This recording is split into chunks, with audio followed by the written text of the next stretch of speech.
Hey, welcome back to this week's show.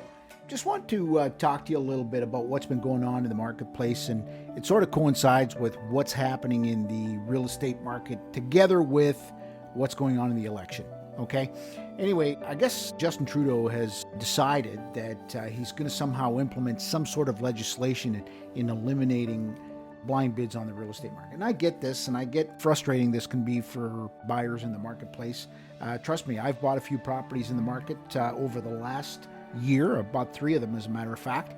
And yeah, I'm not a big fan of blind bids for sure. I totally understand it, but there's not a whole lot you can do about it. I mean, this is simply a supply issue that cannot be addressed any other way except addressing the supply, and that's clearly not the case here. So anyway, the reason for my mentioning it today is because there is an Ottawa-based auction site that apparently they say is shaking up the real estate market. And I don't know, I've got to really question that in terms of how much shaking up they're actually doing.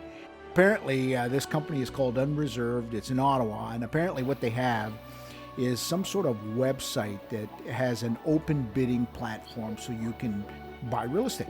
People put their properties on this platform, and I guess they boast that all the bids are open, so the buyers all know what they're bidding against. They know exactly what the last guy is doing or what all the bids have been doing.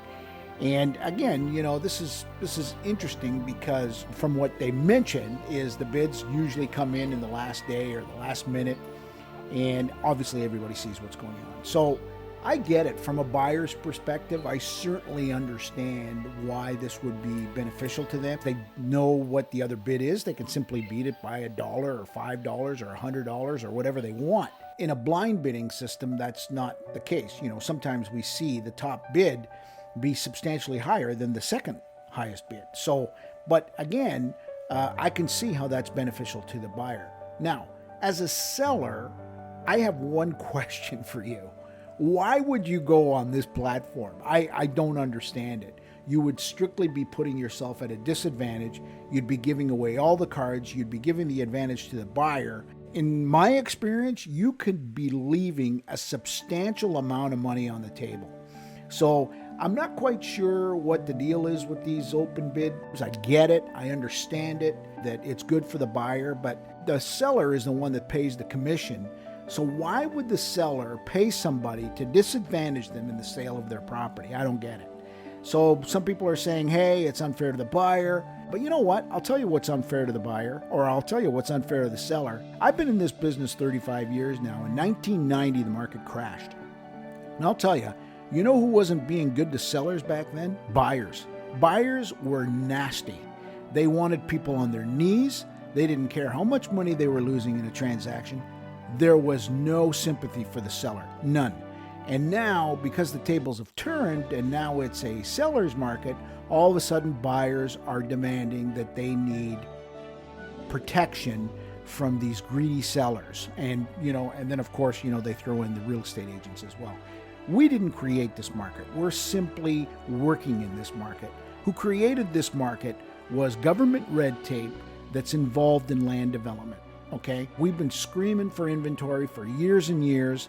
We've been in a deficit position for inventory for years and years. They let tons of people into the country, which, hey, I love, okay? But if you're going to let that many people into the country and not address the housing demands, you've created your own monster here. Now it's probably a little too late. And in terms of coming up with these flash-in-the-pan ideas to simply spark voters to the polls, because you think it's going to work. First of all, federal government has no jurisdiction over real estate. Real estate is mandated on a provincial level. So I'm not sure what they're talking about and how they're going to do it. But my suggestion to you is if you're a home seller, protect your rights and don't support these kinds of things. These are methods that are designed to work against you, the home seller, and for the home buyer, okay? I'm not down on buyers. I get it. I understand it. But listen, folks, it's supply and demand. Let the market unfold, and things will find their own level. Anyway, if you have any questions about buying or selling real estate or financing it, by all means, feel free to reach out to me, 519-240-0360, or you can check me out at waltermonteiro.com. Okay? Thanks a lot, and hope you have a great weekend.